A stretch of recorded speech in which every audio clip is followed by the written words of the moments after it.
ਅੰਗਰੇਜ਼ ਹਕੂਮਤ ਵੇਲੇ ਜਿਹੜਾ ਕੇਸ ਲਗਾਤਾਰ ਭਾਰਤੀਆਂ ਦੇ ਉਸ ਸਮੇਂ ਬਣਾਇਆ ਜਾਂਦਾ ਇਹੀ ਰਾਜ ਦਰੋਹ ਜਾਂ ਦੇਸ਼ ਦਰੋਹ, ਹੁਣ ਜਾ ਕੇ ਚਰਚਾ ਸ਼ੁਰੂ ਹੋਈ ਭਾਰਤ ਵਿੱਚ ਔਰ ਹੁਣ ਸੁਪਰੀਮ ਕੋਰਟ ਵੱਲੋਂ ਇਹ ਕਿਹਾ ਗਿਆ ਕਿ ਕੇਸ ਇਸ ਧਾਰਾ ਦੇ ਤਹਿਤ ਬੰਦ ਕੀਤੇ ਜਾਣ ਅਤੇ ਜਿਨ੍ਹਾਂ ਦੇ ਖਿਲਾਫ ਪਰਚੇ ਦਰਜ ਹੋਏ ਨੇ ਉਹ ਲੋਕ ਜ਼ਮਾਨਤ ਵਾਸਤੇ ਆਪਣੀ ਅਪੀਲ ਦਾਇਰ ਕਰ ਸਕਦੇ ਨੇ।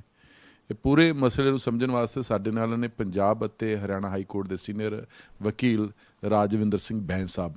ਬੈਂਸ ਸਾਹਿਬ, ਕਿਵੇਂ ਦੇਖਦੇ ਜਿਹੜਾ ਸੁਪਰੀਮ ਕੋਰਟ ਵੱਲੋਂ ਅੱਜ ਟਿੱਪਣੀ ਕੀਤੀ ਗਈ ਹੈਗੀ ਜੀ? ਉਹ ਬੜੇ 150 ਸਾਲਾਂ ਬਾਅਦ ਸਾਨੂੰ ਇੰਨੀ ਹਿੰਮਤ ਜਾਗੀ ਕਿ ਅਸੀਂ ਕਾਨੂੰਨ ਨੂੰ ਸਿੱਟ ਦਈਏ ਡਸਟਬਿਨ ਦੇ ਵਿੱਚ ਜੀ, ਅਤੇ ਉਹ ਵੀ ਹਲੇ ਪੂਰੀ ਤਰ੍ਹਾਂ ਡਸਟਬਿਨ ਜਾਣਾ ਹੈ ਜੀ।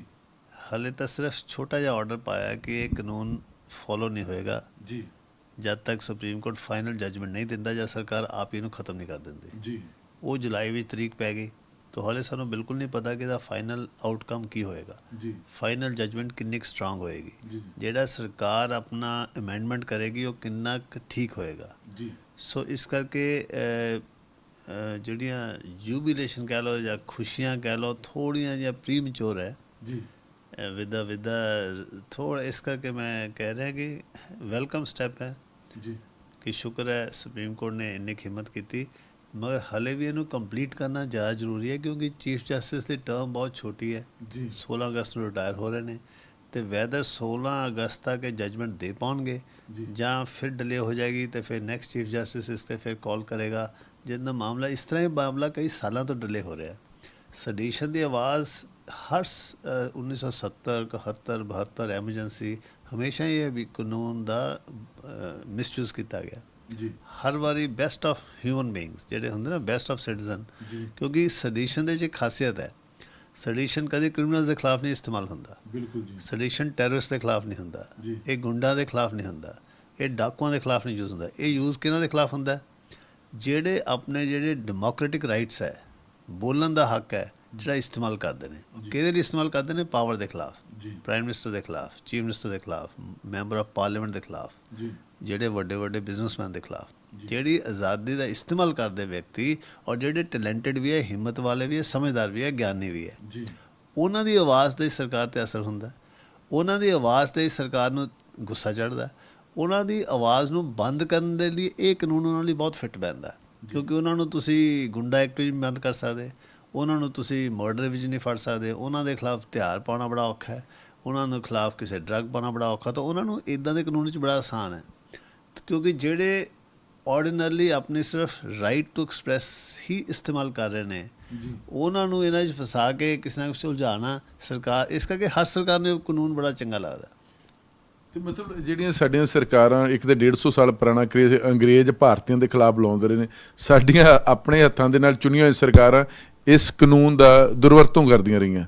70 ਤੋਂ ਲੈ ਕੇ ਹੁਣ ਤੱਕ ਲੋਕ ਆਵਾਜ਼ ਉਠਾਉਂਦੇ ਰਹੇ, ਲੇਕਿਨ ਕਿਸੇ ਸਰਕਾਰ ਨੇ ਕੋਸ਼ਿਸ਼ ਕੀਤੀ। ਅਤੇ ਤੁਹਾਨੂੰ ਅੱਜ ਵੀ ਲੱਗਦਾ ਕਿ ਸ਼ਾਇਦ ਸਰਕਾਰ, ਜਿਹੜੀ ਮੌਜੂਦਾ ਸਰਕਾਰ ਹੈ, ਇਹ ਦੇਖ ਰਹੇ ਨੇ ਕਿ ਚੀਫ ਜਸਟਿਸ ਆਫ ਇੰਡੀਆ ਕਦੋਂ ਰਿਟਾਇਰ ਹੋ ਰਹੇ ਨੇ? ਬਿਲਕੁਲ। ਅਦਰਵਾਈਜ਼ ਦੇਖੋ, ਉਹਨਾਂ ਨੇ ਕਿਹਾ ਸੀ 11 ਮਈ ਨੂੰ ਬਹਿਸ ਅਸੀਂ ਖਤਮ ਕਰ ਦੇਣੀ ਹੈ, ਸੁਣ ਕੇ ਫੈਸਲਾ ਦੇ ਦੇਣਾ। ਫੈਸਲਾ ਤਾਂ ਆਇਆ ਨਹੀਂ। ਫੈਸਲਾ ਛੋਟਾ ਮੋਟਾ ਆਇਆ, ਉਹ ਵੀ ਟੈਂਪਰੇਰੀ ਆਇਆ। ਅਗਲੀ ਤਰੀਕ ਪੈ ਗਈ, ਉਦੋਂ ਫਾਈਨਲ ਜਜਮੈਂਟ ਹੋਏਗੀ। ਉਸ ਤੋਂ ਪਹਿਲਾਂ ਸਰਕਾਰ ਕਹਿੰਦੀ ਅਸੀਂ ਆਪ ਹੀ ਕਰਨ ਦੀ ਕੋਸ਼ਿਸ਼ ਕਰਾਂਗੇ। ਤਾਂ ਇਹ ਸਾਰੀ ਗੱਲਾਂ ਤੋਂ ਲੱਗਦਾ ਹੈ ਕਿ ਸਰਕਾਰ ਦਾ ਹਾਲੇ ਵੀ ਮਨ ਨਹੀਂ ਬਦਲਿਆ।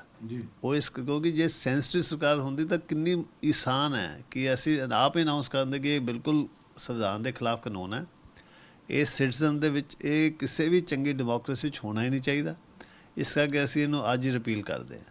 ਕਿੰਨਾ ਆਸਾਨ ਸੀ ਸਰਕਾਰ ਨੇ ਕਹਿਣਾ, ਬਟ ਸਰਕਾਰ ਦਾ ਤੁਸੀਂ ਦੇਖਿਆ ਸਾਰੇ ਜਦੋਂ ਤੱਕ ਬਹਿਸ ਚੱਲ ਰਹੀ ਸੀ ਉਹ ਇਸ ਕਾਨੂੰਨ ਨੂੰ ਡਿਫੈਂਡ ਕਰ ਰਹੇ ਸੀ। ਫਿਰ ਸਰਕਾਰ ਨੂੰ ਲੱਗਾ ਕਿ ਸੁਪਰੀਮ ਕੋਰਟ ਕਿਤੇ ਇਹਨੂੰ ਘੋਸ਼ਿਤ ਨਾ ਕਰ ਦੇ ਗੈਰ ਸੰਵਿਧਾਨਿਕ। ਉਹਨਾਂ ਨੇ ਸੋਚਿਆ ਫਿਰ ਸਾਡਾ ਪੋਲੀਟੀਕਲੀ ਨੁਕਸਾਨ ਹੋਏਗਾ, ਇਸ ਕਰਕੇ ਆਪ ਹੀ ਕਰ ਦਿੰਦੇ ਹਾਂ। ਫਿਰ ਉਹਨਾਂ ਨੇ ਆਪਣਾ ਬਿਲਕੁਲ ਸਟੈਂਡ ਬਦਲ ਲਿਆ। ਉਹ ਕਹਿੰਦੇ ਕਿ ਹਾਂ ਕਾਨੂੰਨ ਤਾਂ ਮਾੜਾ ਹੈ, ਅਸੀਂ ਵੀ ਸੋਚਦੇ ਹਾਂ, ਅਸੀਂ ਵੀ ਅੰਗਰੇਜ਼ਾਂ ਦੇ ਕਾਨੂੰਨ ਖਤਮ ਕਰ ਰਹੇ ਹਾਂ, ਇਹ ਅਸੀਂ ਇੱਕ ਹੋਰ ਕ੍ਰੈਡਿਟ ਲੈ ਲਾਂਗੇ, ਅਸੀਂ ਇਹ ਕਾਨੂੰਨ ਆਪ ਹੀ ਖਤਮ ਕਰ ਦਾਂਗੇ। ਇਹ ਜਿਹੜਾ ਰਿਵਰਸਲ ਹੈ, ਇਹ ਵਾਕਈ ਕੋਈ reversal from the heart and mind ਨਹੀਂ ਹੈ। ਇਹ ਟੈਕਟੀਕਲ ਰਿਵਰਸਲ ਹੈ, ਇਹ ਟੈਕਟੀਕਲ ਰਿਟਰੀਟ ਹੈ, ਕਿਉਂਕਿ ਜਿੰਨਾ ਬਚਦਾ ਉਹਨਾਂ ਕ੍ਰੈਡਿਟ ਲੈਣ ਦਾ ਇੱਕ ਐਫਰਟ ਹੈ। ਤੁਹਾਨੂੰ ਲੱਗਦਾ ਕਿ ਜਾਂ ਤਾਂ ਪਾਰਲੀਮੈਂਟ ਰੱਦ ਕਰ ਸੀ ਜਾਂ ਫਿਰ ਸਿੱਧਾ ਸੁਪਰੀਮ ਕੋਰਟ ਨੂੰ ਆਪਣਾ ਵਰਡਿਕਟ ਸੁਣਾਉਣਾ ਪਏਗਾ? ਬਿਲਕੁਲ, ਦੋ ਹੀ ਤਰੀਕੇ ਹੁੰਦੇ। ਇੱਕ ਵਾਰੀ ਕਾਨੂੰਨ ਬਣ ਜਾਏ ਤਾਂ ਫਿਰ ਕਾਨੂੰਨ ਪਾਰਲੀਮੈਂਟ ਹੀ ਰਿਪੀਲ ਕਰਦੀ ਹੈ ਜਾਂ ਫਿਰ ਸੁਪਰੀਮ ਕੋਰਟ ਕਹਿ ਸਕਦਾ ਜਾਂ ਹਾਈ ਕੋਰਟ ਵੀ ਕਹਿ ਸਕਦਾ ਹੈ। ਤਾਂ ਇਸ ਕਰਕੇ ਹਾਈ ਕੋਰਟਸ ਨੇ ਤਾਂ ਪਹਿਲਾਂ ਵੀ ਇਹਦੇ ਖਿਲਾਫ ਬੋਲਿਆ ਸੀ। 58 ਵਿੱਚ ਇੱਕ ਹਾਈ ਕੋਰਟ ਨੇ, ਇਲਾਹਾਬਾਦ ਹਾਈ ਕੋਰਟ ਨੇ ਕਿਹਾ ਸੀ ਕਿ ਗੈਰ ਸੰਵਿਧਾਨਿਕ ਹੈ, ਮਗਰ ਉਸ ਵੇਲੇ 62 ਵਿੱਚ ਸੁਪਰੀਮ ਕੋਰਟ ਨੇ ਇਹਨੂੰ ਐਕਸੈਪਟ ਕਰ ਲਿਆ ਕਿ ਇਹ ਕਾਨੂੰਨ ਦੇ ਵਿੱਚ ਹੀ ਹੈ। ਥੋੜ੍ਹਾ ਜਿਹਾ ਉਲਟੀਆਂ ਸਿੱਧੀਆਂ ਗੱਲਾਂ ਜ਼ਰੂਰ ਕਹੀਆਂ ਕਿ ਇਹਦੇ ਨਾਲ ਹਿੰਸਾ ਨਹੀਂ ਹੋਣੀ ਚਾਹੀਦੀ। ਜੇ ਕੋਈ ਭੜਕਾਊ ਭਾਸ਼ਾ ਹੈ ਫਿਰ ਉਹ ਇਸ 124 ਸੈਡੀਸ਼ਨ ਦੇ ਥੱਲੇ ਆ ਜਾਂਦਾ ਹੈ। ਉਸ ਛੋਟੇ ਜਿਹੇ ਜਿਹੜਾ ਉਹਨਾਂ ਨੇ ਰੈਜ਼ਰਵੇਸ਼ਨ ਕਰਕੇ ਇਹਨੂੰ ਕਾਨੂੰਨ ਬਣਾਈ ਰੱਖਿਆ, ਉਹਦੇ ਕਰਕੇ ਇਹ ਹਾਲੇ ਤੱਕ ਵੀ ਅਬਿਊਜ਼ ਹੁੰਦਾ ਰਿਹਾ। ਅਦਰਵਾਈਜ਼ ਤਾਂ 62 ਬਿਲਕੁਲ ਉਸ ਵੇਲੇ ਦਾ ਟਾਈਮ ਸੀ ਜਦੋਂ ਸਾਨੂੰ ਉਸੇ ਵੇਲੇ ਕਹਿ ਦੇਣਾ ਚਾਹੀਦਾ ਸੀ ਕਿ ਬਿਲਕੁਲ ਤੁਹਾਡੀ freedom of expression fundamental right ਦੇ ਖਿਲਾਫ ਹੈ ਅਤੇ ਬਿਲਕੁਲ ਸੰਵਿਧਾਨ ਦੇ ਖਿਲਾਫ ਹੈ, ਔਰ ਸਿਵਲਾਈਜ਼ਡ ਲੋਕਤੰਤਰ ਦੇ ਵਿੱਚ ਇਹਦਾ ਕੋਈ ਜਗ੍ਹਾ ਨਹੀਂ।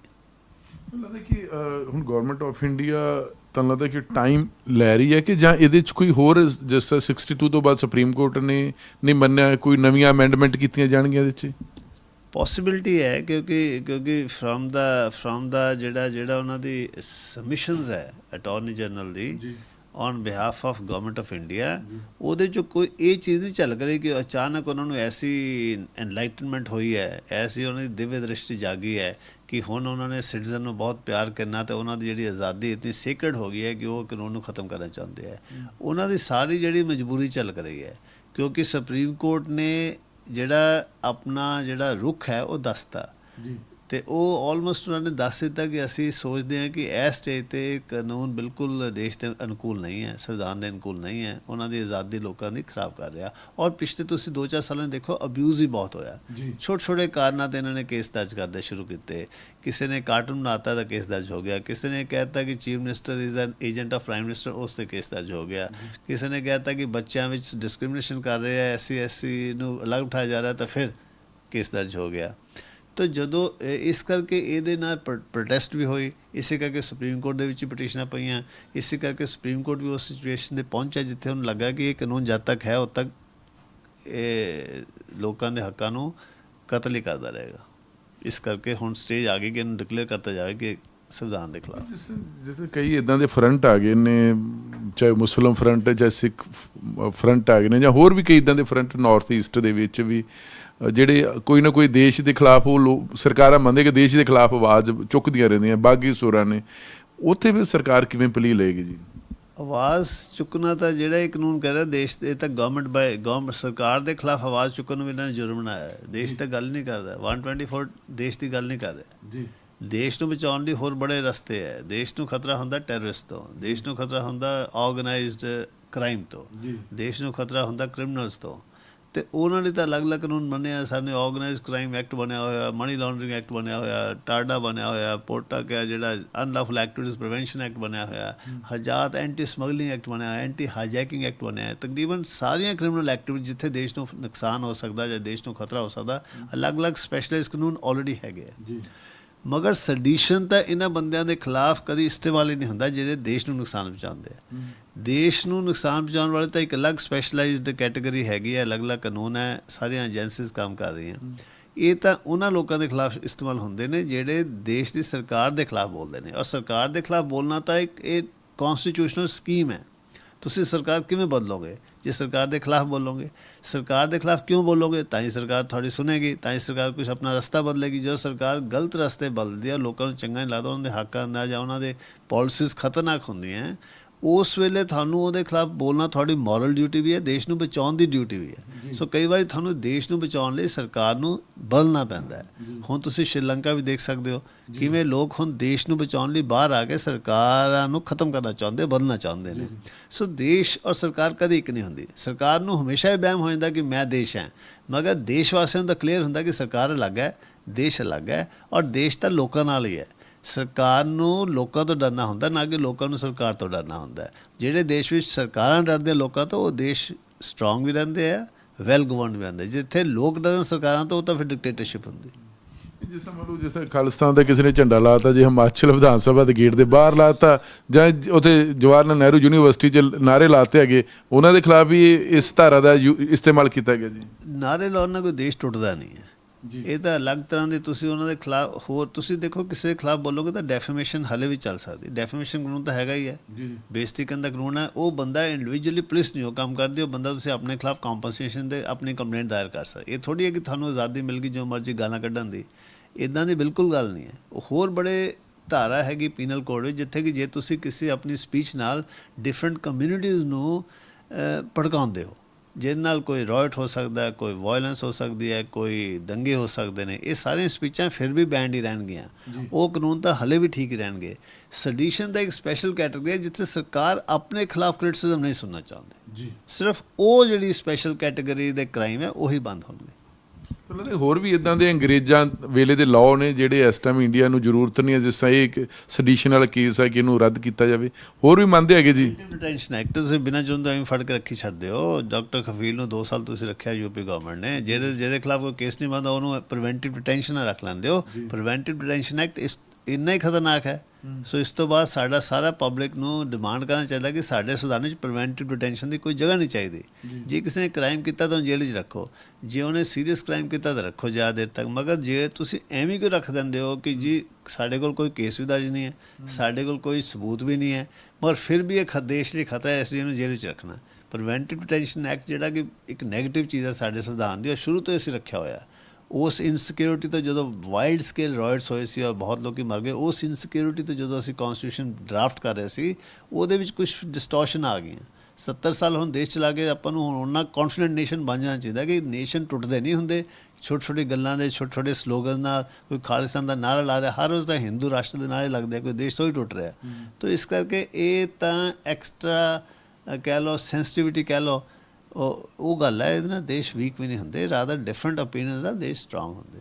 ਤੇ ਜਿਹੜੇ ਮੀਸਾ ਵਗੈਰਾ ਐਕਟ ਵਗੈਰਾ ਜੀ, ਇਹ ਵੀ ਤੇ ਜਦੋਂ ਮਰਜ਼ੀ 2 ਸਾਲ ਦੇ ਤਾਂ ਹੁਣ ਖਤਮ ਹੋ ਗਿਆ, ਬਟ ਮੀਸਾ ਦੀ ਜਗ੍ਹਾ UAP ਨੇ ਲੈ ਲਈ ਨਾ, ਅਨਲੌਫੁਲ ਐਕਟੀਵਿਟੀਜ਼ ਪ੍ਰੀਵੈਂਸ਼ਨ ਐਕਟ। ਇਹ ਵੀ ਖਤਰਨਾਕ ਹੈ, ਇਹਦਾ ਵੀ ਦੁਰਉਪਯੋਗ ਹੋ ਰਿਹਾ। ਸੋ ਨੈਕਸਟ ਅਟੈਕ ਜਿਹੜਾ ਨੈਕਸਟ ਕੰਪੇਨਿੰਗ UAP ਦੇ ਖਿਲਾਫ ਹੀ ਹੋਣੀ ਚਾਹੀਦੀ ਹੈ, ਕਿਉਂਕਿ UAP ਜਦ ਤੱਕ ਤਾਂ ਤੁਸੀਂ ਕ੍ਰਿਮੀਨਲ ਦੇ ਖਿਲਾਫ ਯੂਜ਼ ਕਰਦੇ ਤਾਂ ਆਸਾਨ ਹੈ, ਮਗਰ ਅਕਸਰ ਜਿਹੜਾ ਕਾਨੂੰਨ ਜਿਸ ਤਰ੍ਹਾਂ ਬਣਦਾ ਉੱਦਾਂ ਇਸਤੇਮਾਲ ਨਹੀਂ ਹੁੰਦਾ। ਪੁਲਿਸ ਦੇ ਹੱਥ ਉਹੀ ਚੀਜ਼ ਬਦਲ ਜਾਂਦੀ ਹੈ। ਪੋਲੀਟੀਕਲ ਪਾਰਟੀਜ਼ ਨੇ ਆਪਣੇ ਬਦਲੇ ਲੈਣ ਲਈ ਤੁਸੀਂ ਬਹੁਤ ਇਨੋਸੈਂਟ ਲੋਕਾਂ ਨੂੰ ਪਸੰਦ ਹੋ। ਸੋ ਸਾਰੀ ਗੱਲਾਂ ਦਾ ਫਾਈਨਲੀ ਜਿੰਨਾ ਸਮਾਜ ਸਤਰਕ ਰਹੇਗਾ ਉਨੀ ਲਿਬਰਟੀ ਬਚਦੀ। ਜੇ ਤੁਸੀਂ ਯਕੀਨ ਕਰਕੇ ਸਰਕਾਰ 'ਤੇ ਕੁਝ ਬੋਲਦੇ ਨਹੀਂ, ਚੁੱਪਚਾਪ ਰਹਿੰਦੇ ਹੋ, ਤੇ ਕਿਉਂਕਿ ਬੋਲਣ ਵਾਲੇ ਤਾਂ ਉਹਨਾਂ ਨੂੰ ਪ੍ਰੋਬਲਮ ਹੈ। ਜਦੋਂ ਬੋਲਦਾ ਸਰਕਾਰ ਜਾਗਦੀ ਵੀ ਤਾਂ। ਜਿੱਥੇ ਦੇਸ਼ ਵਿੱਚ ਬੋਲਣ ਵਾਲੇ ਬੰਦ ਹੋ ਜਾਂਦੇ ਆ ਉੱਥੇ ਕੁਝ ਨਹੀਂ ਹੁੰਦਾ, ਉੱਥੇ ਕੋਈ ਚੇਂਜ ਆਉਂਦੀ ਹੋ ਨਹੀਂ। ਸੋ ਇਸੇ ਕਰਕੇ ਸਰਕਾਰ ਨੂੰ ਇਹਨਾਂ ਨੂੰ ਪ੍ਰੋਬਲਮ ਹੁੰਦੀ ਕਿ ਬੰਦੇ ਬੋਲਦੇ ਕਿਉਂ ਹੈ। ਜਿਹੜੇ ਉਹਨਾਂ ਕਿਹਾ ਕਿ ਜਿਨ੍ਹਾਂ ਲੋਕਾਂ ਨੂੰ ਇਸ ਐਕਟ ਦੇ ਤਹਿਤ ਫੜਿਆ ਗਿਆ ਜੇਲ੍ਹਾਂ 'ਚ ਨੇ, ਉਹ ਜ਼ਮਾਨਤ ਵਾਸਤੇ ਅਪਲਾਈ ਕਰ ਸਕਦੇ। ਤੁਹਾਨੂੰ ਲੱਗਦਾ ਕਿ ਉੱਥੇ ਨੂੰ ਸਰਕਾਰਾਂ ਵਾਸਤੇ ਕੋਈ ਆਪਸ਼ਨ ਨਹੀਂ ਰਹਿ ਗਈ? ਉਹਨਾਂ ਨੂੰ ਰਾਹਤ ਮਿਲੇਗੀ। ਜਿਹੜੇ ਸਿਰਫ ਸੈਡੀਸ਼ਨ ਥੱਲੇ ਬੰਦ ਆ ਉਹਨਾਂ ਨੂੰ ਜ਼ਮਾਨਤ ਮਿਲ ਜਾਏਗੀ, case for the time being ਬੰਦ ਹੋ ਜਾਣਗੇ, ਨਵੇਂ ਕੇਸ ਰਜਿਸਟਰ ਨਹੀਂ ਹੋਣਗੇ, ਚਾਹੇ 2 ਮਹੀਨੇ ਲਈ ਰਾਹਤ ਤਾਂ ਮਿਲੀ ਹੈ ਜੀ। ਤੁਹਾਨੂੰ ਲੱਗਦਾ ਹੁਣ ਸੁਪਰੀਮ ਕੋਰਟ ਦਾ ਜਿਹੜਾ ਰੁੱਖ ਹੈ, ਤੁਹਾਨੂੰ ਲੱਗਦਾ ਸਪਸ਼ਟ ਲੱਗਦਾ ਜੀ, ਕਲੀਅਰ ਹੈ ਸਰਕਾਰ ਕੀ ਨੀਤੀ ਬਣਾਉਂਦੀ ਹੈ, ਲੇਕਿਨ ਤੁਹਾਨੂੰ ਲੱਗਦਾ ਕਿ ਸੁਪਰੀਮ ਕੋਰਟ ਦਾ ਜਿਹੜਾ ਡਾਇਰੈਕਸ਼ਨ ਹੈ ਉਹ ਬਿਲਕੁਲ ਸਪਸ਼ਟ ਹੈ? ਹਾਂ, ਡਾਇਰੈਕਸ਼ਨ ਤਾਂ ਕਾਫੀ ਕਲੀਅਰ ਹੈ। ਇਹ ਡਾਇਰੈਕਸ਼ਨ ਆਰਡੀਨਰੀ ਕੋਰਟ ਕਰ ਦਿੰਦਾ ਵੀ ਨਹੀਂ ਹੈਗਾ, ਸਪੈਸ਼ਲੀ ਜਿਹੜਾ ਕਾਨੂੰਨ ਇੰਨਾ ਪੁਰਾਣਾ ਹੋਵੇ। ਦੱਸਿਆ ਕਿ 150 ਸਾਲ ਪੁਰਾਣਾ ਕਾਨੂੰਨ ਹੈ, ਉਹਨੂੰ ਫਿਰ ਇਮੀਡੀਏਟਲੀ ਤੁਸੀਂ ਆਪਣੇ ਜੁਡੀਸ਼ੀਅਲ ਆਰਡਰ ਨਾਲ, ਉਹ ਵੀ ਇੰਟਰਮ ਆਰਡਰ ਨਾਲ ਜਜਮੈਂਟ ਡਿਕਲੇਅਰ ਕਰੋ ਤਾਂ ਸਮਝ ਆਉਂਦਾ ਕਿ ਤੁਸੀਂ ਉਹਨੂੰ ਕਹਿ ਦਿਓ ਸੰਵਿਧਾਨ ਦੇ ਖਿਲਾਫ ਹੈ। ਇੰਟਰਮ ਆਰਡਰ ਨਾਲ ਇੱਕ ਤਰ੍ਹਾਂ ਦਾ ਉਹਨੂੰ ਰੋਕ ਦੇਣਾ, ਹਲੇ ਅਨਕॉन्स्टिट्यूशनल ਡਿਕਲੇਅਰ ਬਾਅਦ 'ਚ ਕਰਨਾ ਹੈ, ਬਟ ਉਹਨੂੰ ਰੋਕ ਦੇਣਾ ਇਹ ਕਾਫੀ ਐਕਸਟਰਾਆਰਡੀਨਰੀ ਡਾਇਰੈਕਸ਼ਨ ਹੈ। ਤਾਂ ਉਸ ਹਿਸਾਬ ਨਾਲ, ਕਿਉਂਕਿ ਉਹ ਇੰਨਾ ਫੀਲ ਕਰ ਰਹੇ ਹੋਣੇ ਕਿ 2 ਮਹੀਨੇ ਵੀ ਦਾ ਜ਼ਿਆਦਾ ਚਲਾਉਣਾ, ਇਹ ਇੰਨੇ ਹਜ਼ਾਰ ਲੋਕ ਅੰਦਰ ਹੈ, ਉਹਨਾਂ ਨੂੰ ਇਮੀਡੀਏਟ ਰਿਲੀਫ ਕਰਨ ਲਈ ਇਹਨਾਂ ਨੇ ਕਿਹਾ ਕਿ ਜਿਹੜੇ ਅੰਦਰ ਹੈ ਉਹਨਾਂ ਨੂੰ ਬਾਹਰ ਕੱਢੋ, ਉਹਨਾਂ ਨੂੰ ਜ਼ਮਾਨਤਾਂ ਦਿਓ, ਜਿਹੜੇ ਕੇਸ ਚੱਲ ਰਹੇ ਉਹਨਾਂ ਨੂੰ ਰੋਕੋ, ਤੇ ਜਿੱਥੇ ਫਿਰ ਵੀ ਨਹੀਂ ਕੋਈ ਸਰਕਾਰ ਕਰ ਰਹੀ ਉੱਥੇ ਤੁਸੀਂ ਕੋਰਟਾਂ ਵਿੱਚ ਜਾ ਕੇ ਇਹ ਆਰਡਰ ਦਿਖਾ ਕੇ ਰਿਲੀਫ ਲਾਓ।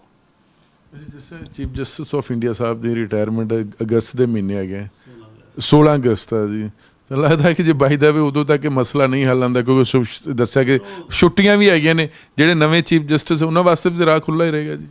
ਨਹੀਂ, ਉਹ ਤਾਂ ਚਲੋ ਇੰਸਟੀਟਿਊਸ਼ਨ ਹੈ, ਕੰਟੀਨਿਊਸਲੀ ਲੋਕ ਬਦਲਦੇ ਰਹਿੰਦੇ ਨੇ, ਤੇ ਇੱਕ ਜੱਜ ਨਾਲ ਨਾ ਇੰਸਟੀਟਿਊਸ਼ਨ ਵਰਦਾ, ਨਾ ਇੰਸਟੀਟਿਊਸ਼ਨ ਦੀ ਜਾਨ ਪੈ ਜਾਂਦੀ ਹੈ। ਇਹ ਤਾਂ ਕੰਟੀਨਿਊਸ ਹੈਗਾ, ਬਟ ਹਰ ਬੰਦੇ ਦੀ ਅਲੱਗ ਸਟੈਂਪ ਤਾਂ ਜ਼ਰੂਰ ਹੁੰਦੀ ਹੈ, ਹਰ ਬੰਦੇ ਦਾ ਇੱਕ ਅਲੱਗ ਪਰਸਨੈਲਿਟੀ ਹੁੰਦੀ ਹੈ। ਇੰਸਟੀਟਿਊਸ਼ਨ ਰੰਗ ਲੈਂਦਾ ਹੈ, ਉਸ ਇੰਸਪੀਰੇਸ਼ਨ ਲੈਂਦਾ, ਸੋ ਫਰਕ ਤਾਂ ਜ਼ਰੂਰ ਪੈਂਦਾ ਜਦੋਂ ਵੀ ਚੀਫ ਜਸਟਿਸ ਬਦਲਦਾ। ਚਲੋ ਬਹੁਤ ਬਹੁਤ ਸ਼ੁਕਰੀਆ ਜੀ। ਬਿਲਕੁਲ ਜਿਸ ਤਰ੍ਹਾਂ 150 ਸਾਲ ਪੁਰਾਣਾ ਕਾਨੂੰਨ ਔਰ ਅੰਗਰੇਜ਼ ਭਾਰਤੀਆਂ ਦੇ ਖਿਲਾਫ, ਕਿਉਂਕਿ ਭਾਰਤੀ ਦੀ ਗੁਲਾਮੀ ਦੀਆਂ ਜੰਜੀਰਾਂ ਤੋੜਨਾ ਚਾਹੁੰਦੇ ਅੰਗਰੇਜ਼, ਉਹਨਾਂ ਨੂੰ ਬਾਗੀ ਮੰਨਦੇ ਸੀ। ਪਰ 150 ਸਾਲ ਪੁਰਾਣਾ ਕਾਨੂੰਨ ਨੂੰ ਤੋੜਨ ਲੱਗ ਗਿਆ। ਸਾਡੀਆਂ ਸਰਕਾਰਾਂ ਨੇ ਕਿੰਨਾ ਸਮਾਂ ਲਾ ਦਿੱਤਾ। ਪਰ ਹੁਣ ਜਿਸ ਤਰ੍ਹਾਂ ਸੁਪਰੀਮ ਕੋਰਟ ਨੇ ਕਿਹਾ, ਸੈਂਟਰ ਹੁਣ ਇਸ 'ਤੇ ਕੀ ਰੁਖ ਅਖਤਿਆਰ ਕਰਦਾ, ਪਰ ਨਾਲ ਦੀ ਨਾਲ ਕਿਹਾ ਕਿ ਜਿਹੜੇ ਲੋਕਾਂ ਨੂੰ ਇਸ ਕੇਸ ਦੇ ਤਹਿਤ ਗ੍ਰਿਫਤਾਰ ਕੀਤਾ ਗਿਆ ਉਹ ਜ਼ਮਾਨਤਾਂ ਵਾਸਤੇ ਅਪਲਾਈ ਕਰ ਦੇਣ। ਨਵਾਂ ਕੇਸ ਇਸ ਧਾਰਾ ਦੇ ਤਹਿਤ ਨਹੀਂ ਹੋਏਗਾ। ਪਰ ਫਿਲਹਾਲ ਆ ਕਿ ਹੁਣ ਜਦੋਂ ਨੈਕਸਟ ਜੋ ਹੀਅਰਿੰਗ ਹੋਏਗੀ ਜੁਲਾਈ 'ਚ, ਉਦੋਂ ਸੈਂਟਰ ਸਰਕਾਰ, ਨਰਿੰਦਰ ਮੋਦੀ ਸਾਹਿਬ ਦੀ ਸਰਕਾਰ ਆਪਣਾ ਸਟੈਂਡ ਕੀ ਸਪਸ਼ਟ ਕਰਦੀ ਕਿ ਕਾਨੂੰਨ ਹਿੰਦੁਸਤਾਨ ਦੇ ਵਿੱਚ ਲਾਗੂ ਰਹੇਗਾ ਜਾਂ ਫਿਰ ਪੱਕੇ ਤੌਰ 'ਤੇ ਇਹ ਰੱਦ ਹੋ ਜਾਏਗਾ। ਕੈਮਰਾ ਮਨਦੀਪ ਸਿੰਘ ਦੇ ਨਾਲ ਜਗਤਾਰ ਸਿੰਘ ਭੁੱਲਰ, ABC ਪੰਜਾਬ, ਚੰਡੀਗੜ੍ਹ।